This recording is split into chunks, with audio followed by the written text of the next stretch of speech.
அனைவருக்கும் வணக்கம். இப்போ பொதுவாகவே நிறையா பேர் கேட்குறாங்க, ஒரே நட்சத்திரம், ஒரே ராசி, ஒரே லக்னத்தில் திருமணம் செய்யலாமா அப்படின்னு. பொதுவாகவே செய்யக்கூடாது. ஏக நட்சத்திரம், ஏக ராசிக்காரர்கள் திருமணம் பண்ணக்கூடாது. அப்படின்னா ஒரே நட்சத்திரம், ஒரே ராசிக்காரர்கள் திருமணம் செய்யக்கூடாது. ஏன் செய்யக்கூடாது அப்படின்னு கேட்டிங்கன்னா, இது நிறைய பேர் ஒரே நட்சத்திரத்தில் செய்யக்கூடாதுன்னு சொல்கிறாங்க. எதுக்குன்னு தெரியல. அப்படின்னா இதனோட விவரம் என்னன்னு கேட்டிங்கன்னா, ஒரே நட்சத்திரம் ஒரே ராசியாக இருந்தால் இவருக்கு கணவனுக்கு 7.5 சனி வரையில், மனைவிக்கும் 7.5 சனி வரும். பையனுக்கு ராகு திசை நடக்கையில் கணவருக்கு ராகு திசை இருக்கையில் மனைவிக்கும் ராகு திசை இருக்கும். அப்படி தசாபக்தி ஒன்றா வரையில் அவர்களுடைய வாழ்க்கையில் பிரச்சனை நிறையா இருக்கும்.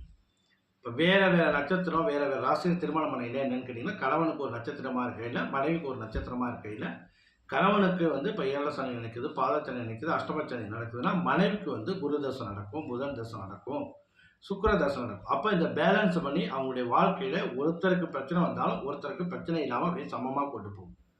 இப்போ ஒரே நட்சத்திரம் ஒரே ராசியில் திருமணம் மனையில் என்ன ஆகுன்னு கேட்டிங்கன்னா, அவங்களுடைய வாழ்க்கையில் பிரச்சனைகள் சேர்ந்த மாதிரி போகும், சமாளிக்க முடியும். அதனால தான் ஏக நட்சத்திரம் ஏக ராசிக்காரர்கள் திருமணம் பண்ணணும். ரெண்டாவது என்ன கேட்டிங்கன்னா, கணவன் மனைவிக்குள்ள இல்லை அண்ணன் தம்பி, அப்பா பையன், இல்லை அப்பா பொண்ணு, அம்மா பொண்ணு, இதெல்லாம் இருந்தால் ஏக நட்சத்திரம் ஏச ராசிக்காரிகள் இருந்தால் அவர்களுடைய அடிக்கடி சண்டைகள் ஏற்படும். அதனால தான் ஒரே நட்சத்திரம் ஒரே ராசிக்காரர்கள் திருமணம் செய்யக்கூடாது.